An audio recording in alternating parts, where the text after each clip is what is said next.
Rahayu, Rahayu, Rahayu Sagung Dumadi, Swastiastu, Namo Buddhaya, Salam Kebajikan, Salam Hunggulun Basukelanggeng.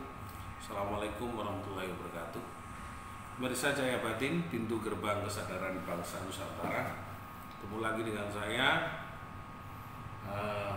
di pembahasan aksara Jawa, melihat nilai-nilai Jawa sebagai sumber pengetahuan dasar menjadi bangsa yang bermartabat. Hari ini hari Senin, mungkin minggu kemarin kami sempat kurang bisa berkomunikasi. Hari ini hari Senin ingin kita membahas bagaimana aksara-dha tukur wekasané ndek wiwitane. Tadi saya kehadiran tamu dari Pamekasan, Pak Firman. Pak Firman seorang seniman sepuh, dia senior di musik daul, musik kalau bahasanya kan musik dengan alat-alat perkusi kentongan, ada yang dari bambu, ada yang dari kayu, semua alat kesenian pukul itu dikuasai oleh Pak Sony. Diskusi awal kalau kita bisa jelaskan, Pak Sony sempat mau berangkat ke Australia tapi tidak bisa jadi karena pada waktu itu sudah didesain oleh pihak dari Perth, Australia. Pada waktu saya awal-awal menjadi pengurus Dewan Kesenian di Jawa Timur, ternyata tidak bisa karena terkendala beberapa dinas pada waktu itu ingin ikut berangkat ke Australia, namun dari pihak Australia tidak memperkenankan.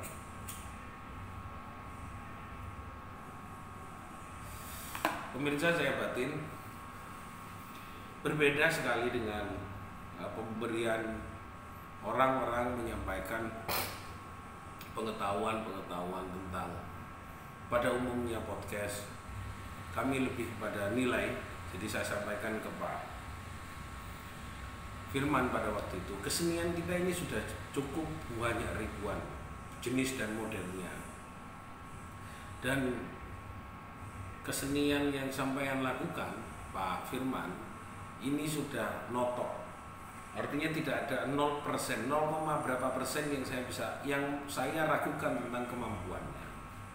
Tidak ada keraguan sama sekali dari kemampuan keahlian dari anak-anak dari Pamekasan tentang musik daul. Karena musik daul itu sama dengan angklung paglak Banyuwangi ini, hampir orang-orang Banyuwangi senang dengan paglak. Musik daul untuk seniman yang ada di Pamekasan adalah akrab sekali dengan kesenian musik daul. Nah, apa sebenarnya yang belum ada? Nah, ini yang diskusi saya dengan Pak Firman adalah membahas tentang nilai-nilai yang ditawarkan dari kesenian itu. Tidak bisa lagi kita menyampaikan kesenian, bentuk-bentuk model kesenian yang sangat banyak ragamnya, tapi sebenarnya tidak di dalam rangka menjelaskan tentang nilai dari akar kebudayaan itu. Contoh begini, kebudayaan ini adalah proses dari produksi intelektual yang sebenarnya harus kita jelaskan dari mana akar kebudayaan musik daul. Lalu sebenarnya musik daul ini menyampaikan apa? Menyampaikan pukulan musiknya, atau menyampaikan tentang rancaknya berkegiatan, atau menyampaikan tentang riuhnya komposisi.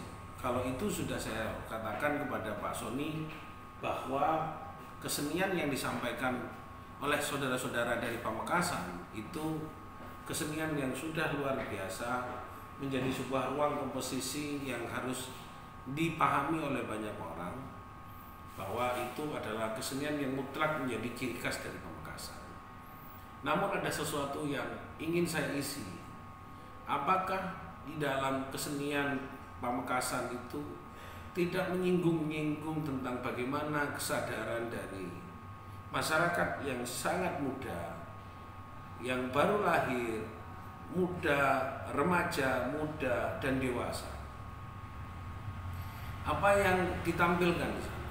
Menunjukkan kekuasaannya, menunjukkan kemampuan siapa, menunjukkan keilahian kan, menunjukkan semata-mata kemampuan pribadinya kah, atau menunjukkan keluasan dari seorang Pak Firman, seorang seniman.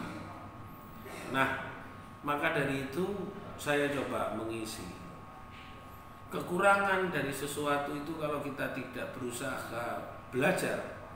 Jadi tukur kasane ndek wiwitane belajar untuk menjadi besar itu dari dasar-dasar pengetahuan yang menjadi ilham dari pemahaman itu sendiri. Maka jangan lupa kita mampu untuk bangkit, kuat, sadar, terengginas, dan mampu menyelami semua peristiwa hidup karena ada ilmu. Ilmu ini adalah bahan bakar kita untuk menjadi kuat. Ilmu ini adalah bahan dasar kita untuk menjadi dewasa. Ilmu ini adalah sumber dari sebuah nilai yang tidak bisa ditawar. Maka saya katakan, bagaimana Anda masuk di dalam ruang komposisi kalau Anda sendiri tidak berusaha untuk memahami komposisi material di dalam diri kita sendiri? Bagaimana kita akan tidak menunjukkan kelebihan diri kita atas kekuasaan Gusti Kang Karya Jagat jika kita tidak melihat keluasan yang kita sudah terima tiap hari?